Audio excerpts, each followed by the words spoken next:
Dinah the daughter of Leah, whom she had borne to Jacob, went out to see the daughters of the land. And when Shechem the son of Hamor the Hivite, prince of the country, saw her, he took her and lay with her and violated her. His soul was strongly attracted to Dinah, and he loved the young woman and spoke kindly to the young woman. So Shechem spoke to his father Hamor, saying, "Get me this young woman as a wife." Jacob heard that he had defiled Dinah his daughter.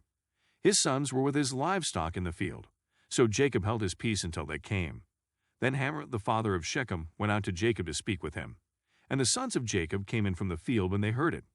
And the men were grieved and very angry, because he had done a disgraceful thing in Israel by lying with Jacob's daughter, a thing which ought not to be done.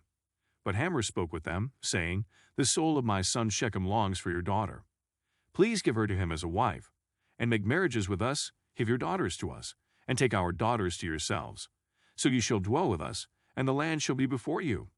Dwell and trade in it, and acquire possessions for yourselves in it."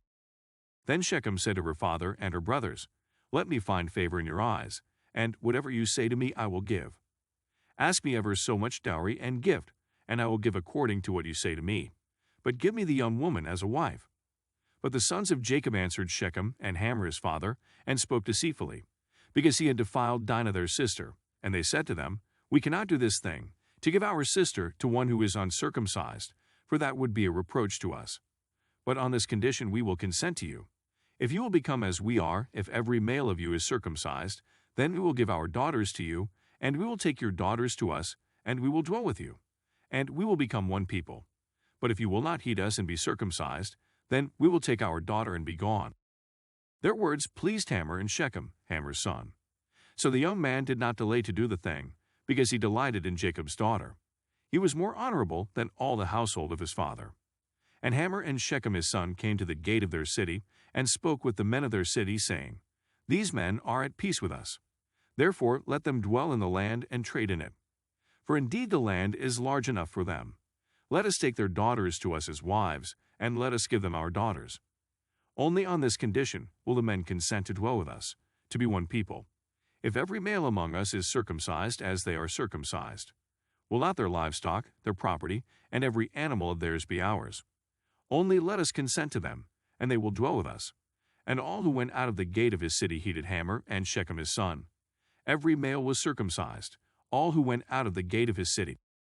On the third day, when they were in pain, two of the sons of Jacob, Simon and Levi, Dinah's brothers, each took his sword and came boldly upon the city and killed all the males.